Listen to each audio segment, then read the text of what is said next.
আসসালামু আলাইকুম। সাদিকা সারা কুকিং থেকে আপনাদের সবাইকে স্বাগতম। আজকে আমি আবারও হাজির হয়ে গেলাম আপনাদের সামনে নতুন একটি রেসিপি নিয়ে। আজকে আমার রেসিপি নিরামিষ সবজি। আমি আজকে কুমড়া বড়ি দিয়ে নিরামিষ একটা সবজি রান্না করব। আমি কিভাবে রান্না করব সেটা আপনাদের সঙ্গে শেয়ার করব। আমি এই নিরামিষ সবজিতে কি সবজি ব্যবহার করব সেটা আপনাদের এখন দেখাবো। প্রথমে আমি নিয়ে নেব পেঁয়াজ কলি, তারপরে গাজর, ফুলকপি, শিম, আলু, পেঁপে এবং মানকচু। তার সঙ্গে নিয়ে নেব আমি কুমড়া বড়ি এবং টমেটো।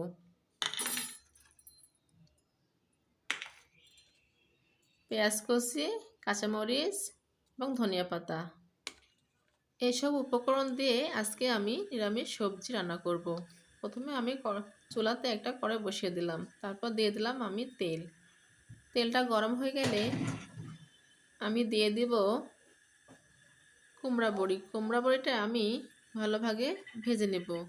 তার আগে আমি তেলে দিয়ে দিলাম একটু লবণ। লবণটা দিলাম এজন্য যেন কুমড়া বড়ি ভাজার সময় লবণটা ভিতরে ঢুকে যাবে এবং কুমড়া বড়ির মধ্যে মিশে গেলে কুমড়া বড়িটা খেতে অনেক ভালো লাগবে।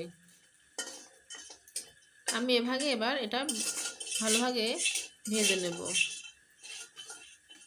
ঠিক এভাবে আমি একটু নাড়াচাড়া করে কুমড়া বড়িটা কিছুক্ষণ ভেজে নেব।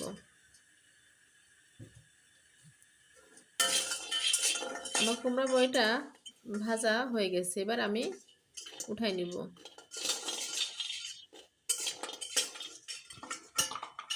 ঠিক এভাবে সবগুলো কুমড়া বড়ি আমি উঠাই নিলাম। এবার আমি একই কড়াইতে দিয়ে দেব তেল। তেলটা দেয়া হলে আমি দিয়ে দেব এবার পেঁয়াজ কুচি। তার সঙ্গে দিয়ে দেব আমি কয়েকটা কাঁচামরিচ চিরা দিয়ে ভালোভাবে একটু আমি হাতের সাহায্যে নাড়াচাড়া করব। কিছুক্ষণ এভাবে ভাজার পর আমি এবার দিয়ে দেব সেই সবজিগুলো আমি কেটে ভালোভাবে ধুয়ে পরিষ্কার করে রাখলাম। সেই সবজিগুলো এখন আমি দিয়ে দিলাম। সবগুলো সবজি দেওয়া হলে আমি ভালোভাবে নাড়াচাড়া করে নেব। আমি ঠিক এভাবে কিছুক্ষণ ভালোভাবে নাড়াচাড়া করে সবজিগুলো ভেজে নেব। কারণ সবজি রান্নার সময় ঠিক এভাবে সবজিগুলো ভেজে নিলে নিরামিষ সবজিটা খেতে অনেক ভালো লাগে। একইভাবে আমি কিছু সময় ধরে সবজিগুলো ভাজা করে নেব। ঠিক এভাবে সবজি ভেজে রান্না করলে নিরামিষ সবজির যে সবজিগুলো থাকে সেগুলা গলে যায় না বা ভেঙে যায় না, আস্ত থাকে। সবজিগুলো খেতে অনেক ভালো লাগে। এবার আমি দিয়ে দিলাম মরিচের গুঁড়া, তারপর দিয়ে দিলাম ধনিয়া গুঁড়া, তারপর দিয়ে দেব আমি হলুদের গুঁড়া, তার সঙ্গে দিয়ে দেব স্বাদ মতো লবণ।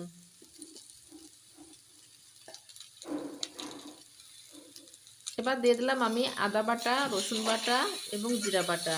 আমি একসঙ্গে বেটে রাখছিলাম সেটা দিয়ে দিলাম। দিয়ে ভালোভাবে আমি আবারও নাড়াচাড়া করে নিলাম। এভাবে আমি কিছুক্ষণ আবারও ভালোভাবে নাড়াচাড়া করব। মশলাটা ভালোভাবে সবজির সঙ্গে মিশিয়ে নিলাম। এবার আমি দিয়ে দেব অল্প পরিমাণে পানি। পানিটা দিয়ে মশলা আর সবজি একসঙ্গে ভালোভাবে আবারও কষাই নেব। মশলার সঙ্গে সবজিগুলো আমি একইভাবে কষাই নিচ্ছি। আর মশলাটাও কষানো হয়ে যাবে, তার সঙ্গে সবজিগুলো হয়ে যাবে। ঠিক এভাবে আমি আবারও একটু কিছুক্ষণ ভালোভাবে নাড়াচাড়া করে সবজিগুলো কষাই নিচ্ছি। তারপরে দিয়ে দেবো আমি ঝোলের জন্য পানি। পানিটা দিয়ে আমি সবজিটা ভালোভাবে আবারও একটু নাড়াচাড়া করে নিলাম।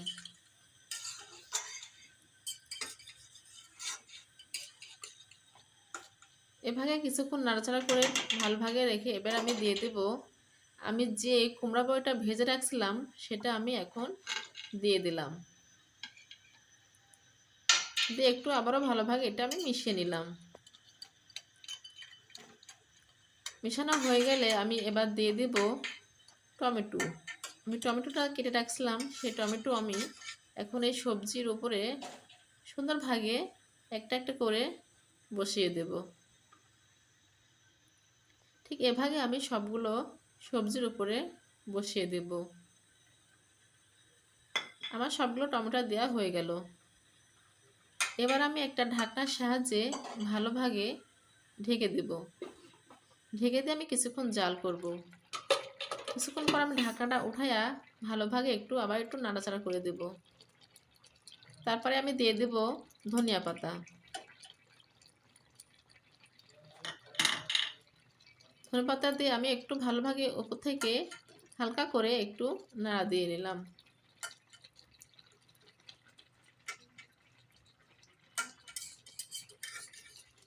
ঠিক এভাবে দিয়ে আমি আবারও ঢাকনার সাহায্যে ঢেকে দেব।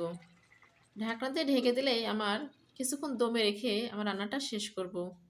আমার রান্নাটা শেষ, আমি এবার পরিবেশন করলাম। আমার রান্নাটা দেখেন বন্ধুরা কতটা সুন্দর হয়েছে। আমার এই নিরামিষ সবজিটা খেতে অনেক সুস্বাদু হয়েছে। ঠিক এভাবে আপনারা রান্না করে খেয়ে দেখবেন। আশা করি এই কুমড়া বড়ি দিয়ে সবজি আপনাদের খেতে ভালো লাগবে। আমার এই সবজি রেসিপিটা যদি আপনাদের ভালো লাগে তাহলে বন্ধুরা বেশি বেশি করে লাইক, কমেন্ট, শেয়ার এবং সাবস্ক্রাইব করবেন। সবাইকে ধন্যবাদ। আল্লাহ হাফেজ।